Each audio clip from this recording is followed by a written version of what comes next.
Donc ce matin, je voudrais vous parler de la réconciliation. En préparant ce message, Dieu m'a dit, ce matin, on va parler de la réconciliation. Et la réconciliation, là où moi, quand j'ai étudié dans mes cours bibliques, je l'ai appris, c'est dans le Nouveau Testament avec l'apôtre Paul. Mais avant d'aller voir dans le Nouveau Testament et de voir ce que Paul dit de la réconciliation, en tout cas ce que Dieu dit à travers Paul de la réconciliation, il faut d'abord que nous prenions la base de la réconciliation.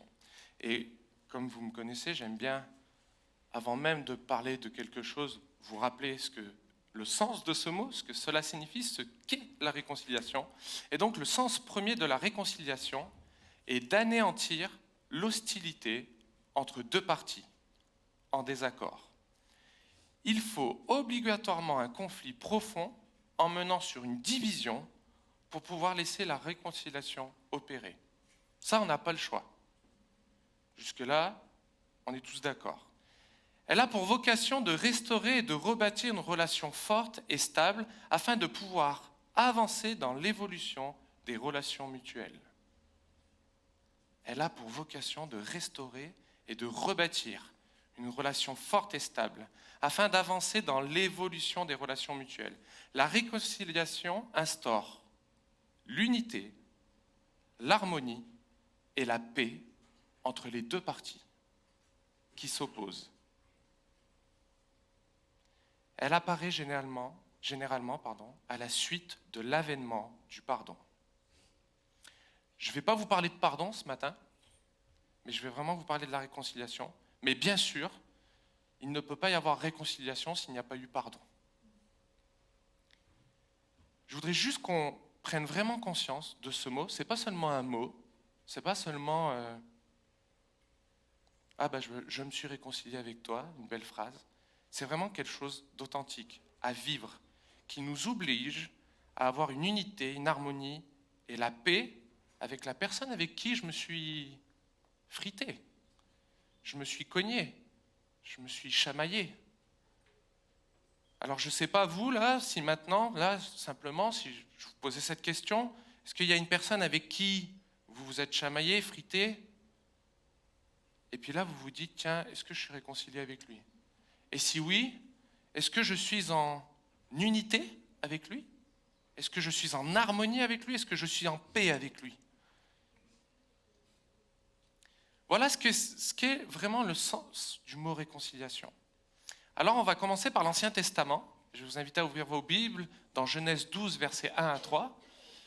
Il faut comprendre que dans l'Ancien Testament, le mot réconciliation apparaît 0 fois. On ne parle pas de la terminologie réconciliation. On ne voit pas le mot apparaître une seule fois dans tout l'Ancien Testament. Étonnant. Pourtant, j'ai choisi ce passage, donc Genèse 12, versets 1 à 3. L'Éternel dit à Abraham, va dans ton pays, de ta patrie et de ta maison, de ton père, dans le pays que je te montrerai. Je ferai de toi une grande nation et je te bénirai. Je rendrai ton nom grand et tu seras une source de bénédiction. Je bénirai ceux qui te béniront et je maudirai ceux qui te maudiront. Et toutes les familles de la terre seront bénies en toi. Alléluia! Quelle promesse, quelle alliance!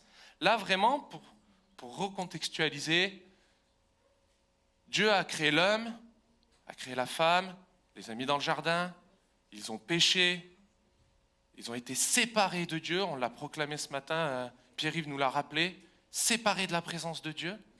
Et Dieu, en Abraham, essaye de créer une nouvelle alliance. Dans quel but ? De se réconcilier avec Abraham, de se réconcilier avec l'humanité. Et à travers tout l'Ancien Testament, comme ça a été dit ce matin, Dieu ne va jamais arriver à se réconcilier avec les hommes. Jamais.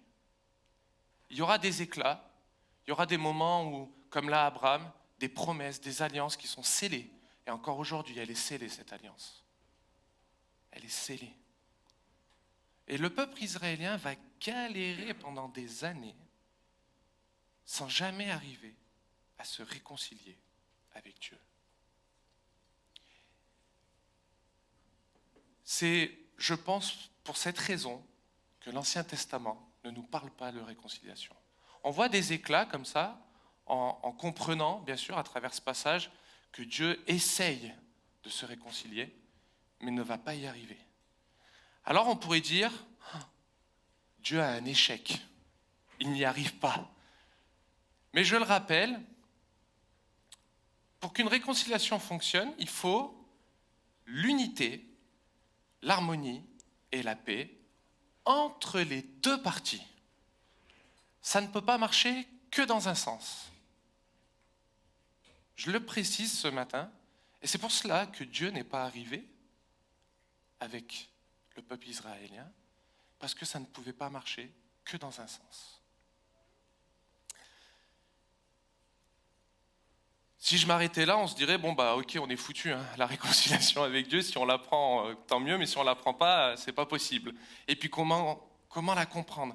Mais imaginez-vous vraiment maintenant, et c'est pour ça que je vous ai parlé de ça dans l'Ancien Testament, on va arriver dans les évangiles, et pensez maintenant, 30 secondes, que les pharisiens, les Israéliens, pensent comme ça. Savent que depuis des années, Dieu essaye, ils n'y arrivent pas. Et pour eux, il n'y a pas besoin de se réconcilier, parce que pour se réconcilier avec Dieu, il suffit simplement d'aller à l'autel une fois par an, de faire ses offrandes, et je suis lavé. Voilà pour eux comment ça fonctionne. Donc, imaginez-vous qu'on est comme ça dans notre tête, et donc je t'invite à mettre la prochaine diapo. Je vais vous demander d'ouvrir votre parole dans 2 Corinthiens 5, versets 18 à 21.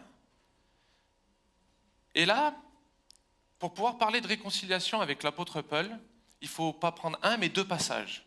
Parce que Paul va amener une dimension nouvelle dans la réconciliation.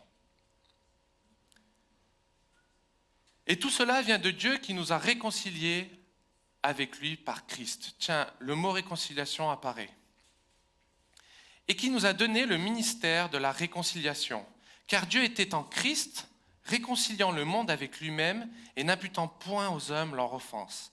Il a mis en nous la parole de réconciliation. Nous faisons donc la fonction d'ambassadeur pour Christ, comme si Dieu exhortait par nous. Nous vous en supplions au nom de Christ, soyez réconciliés avec Dieu. Celui qui n'a point connu le péché, il l'a fait devenir péché pour nous afin que nous devenions en lui justice de Dieu. Alléluia. Pour la première fois, on peut lire dans les écrits que Dieu, en tout cas a inspiré Paul, nous parle de réconciliation.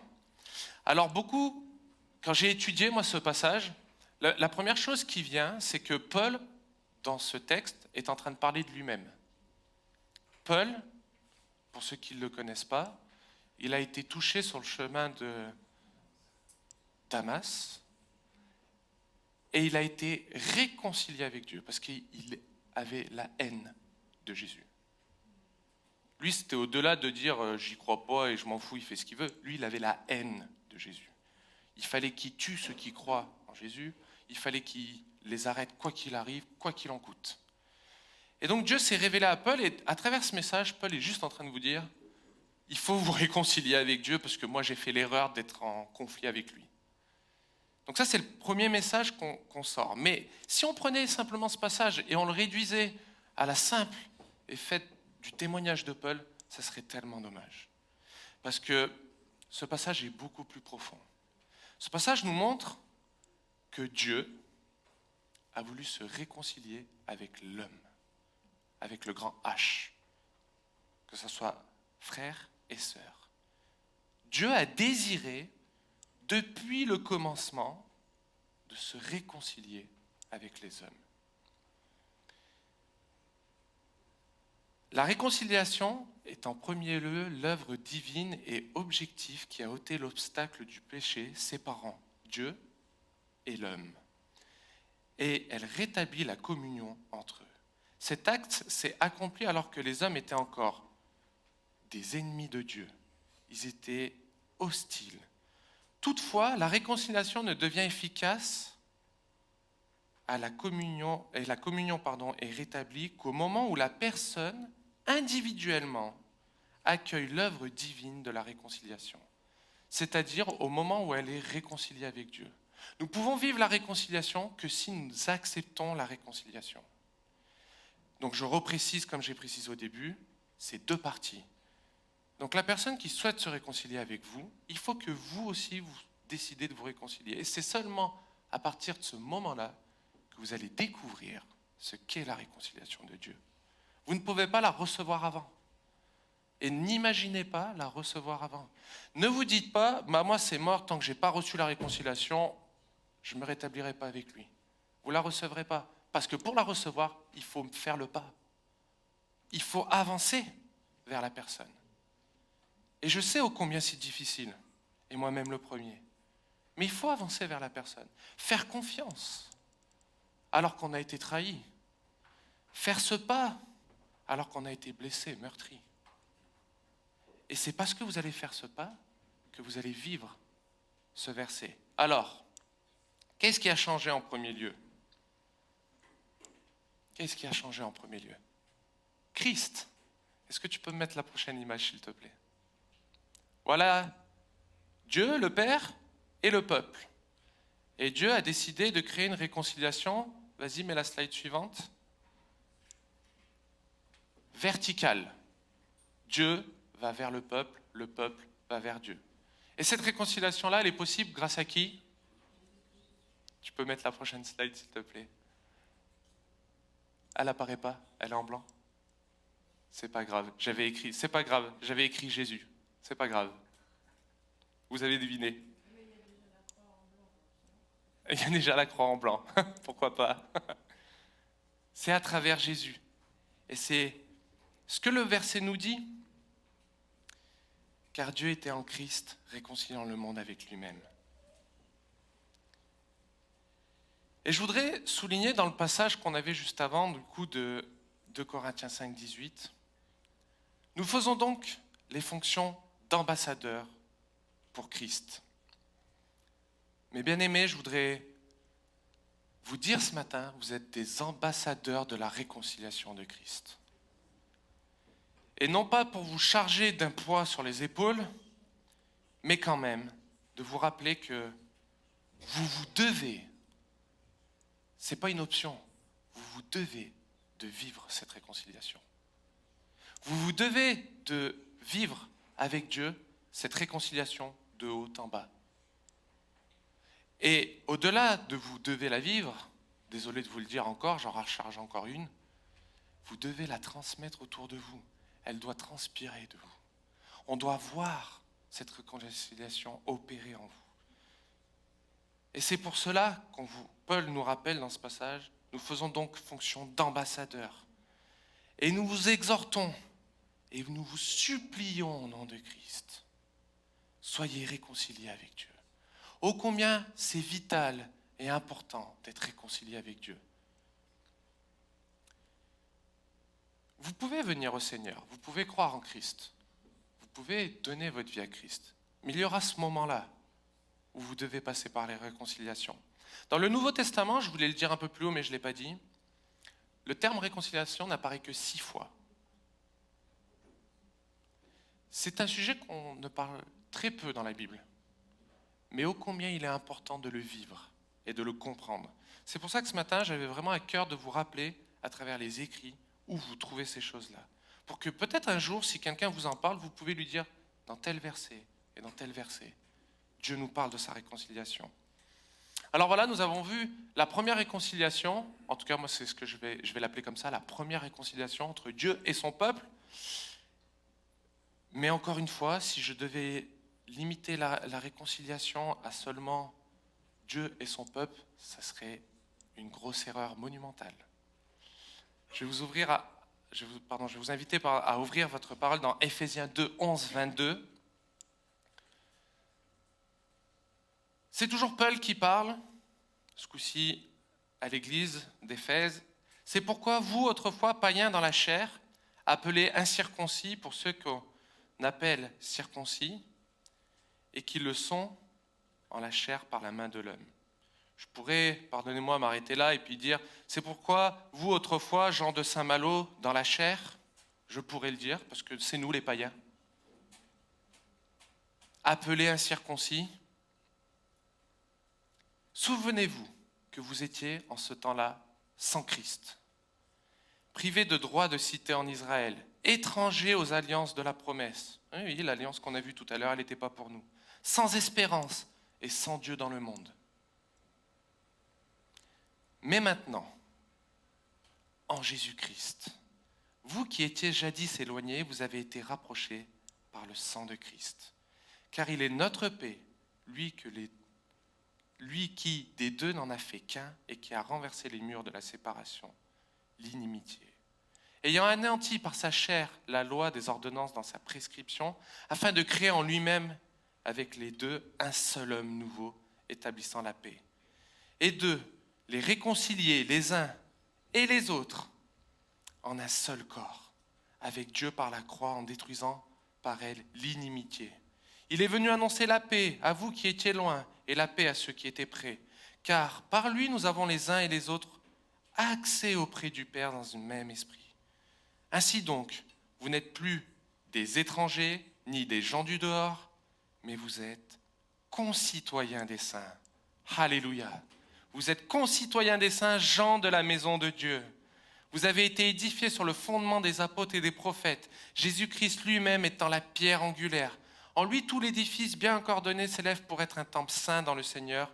En lui, vous êtes aussi édifiés pour être une habitation de Dieu en esprit. Éphésiens 2, 11, 22. Éphésiens 2, 11, 22. Alléluia.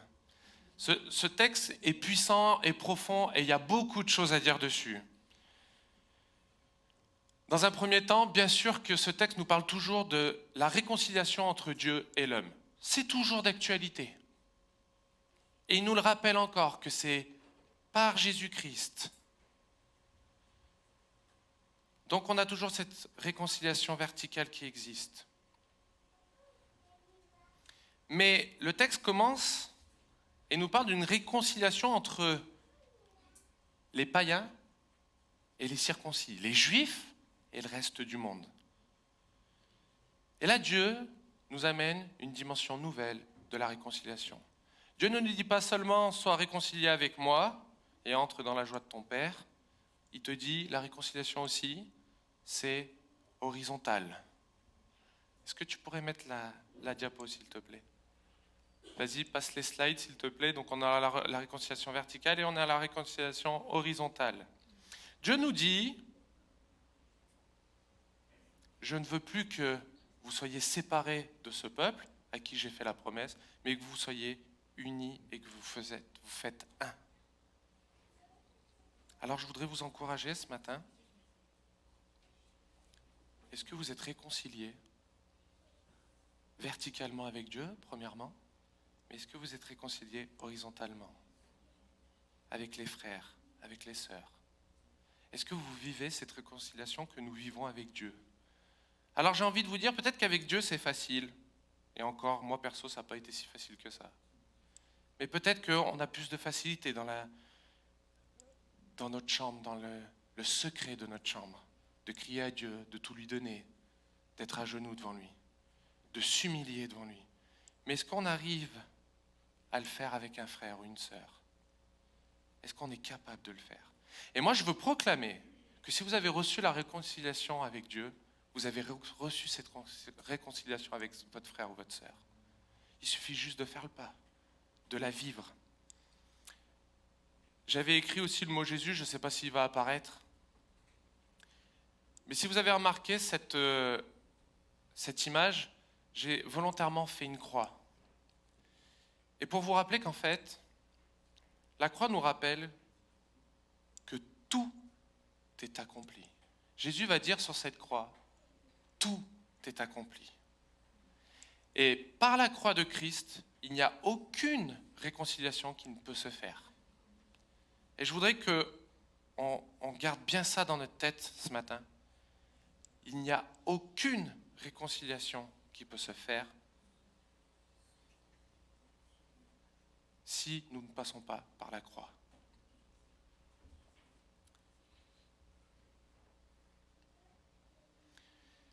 Donc je vous encourage, mes bien-aimés, à vivre cette réconciliation. Le Seigneur m'a mis ça à cœur ce matin, afin de nous rappeler que c'est bien de se réconcilier avec Dieu, mais c'est bien de se réconcilier les uns avec les autres. Alors je voudrais conclure.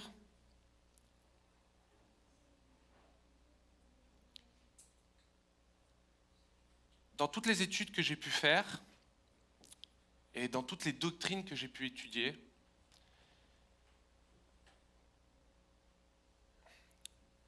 à chaque fois, j'ai découvert la profondeur, la grandeur de Dieu. Et j'ai découvert la profondeur et la grandeur de la réconciliation en l'étudiant. Mais si, encore une fois, j'ai mis la croix, et que je vous expliquais juste avant que ça ne passe que par la croix, c'est qu'en fait, toutes les études que j'ai pu faire me ramènent sans cesse à la croix, quoi qu'il arrive. Ça paraît étonnant, ça paraît surprenant, peut-être pas pour vous, mais moi en tout cas, je me suis dit, comment c'est possible que je vais étudier la réconciliation, je vais aller à la croix? Comment c'est possible que je vais étudier la grandeur de Dieu? Ça me ramène à la croix. Comment c'est possible que je vais étudier le pardon? Ça me ramène à la croix. Comment c'est tout. Et vraiment, en travaillant ce message, j'ai encore réalisé que quand Jésus dit sur cette croix, tout est accompli. C'est pas seulement pour dire une phrase, C'est pas seulement de dire c'est bon, tout est accompli, vous êtes pardonnés tous de vos péchés. Ça ne s'arrête pas là. Lui, il a fait tout. Et dans le mot tout, c'est tout. Tout ce qui existe, tout ce que vous pouvez imaginer.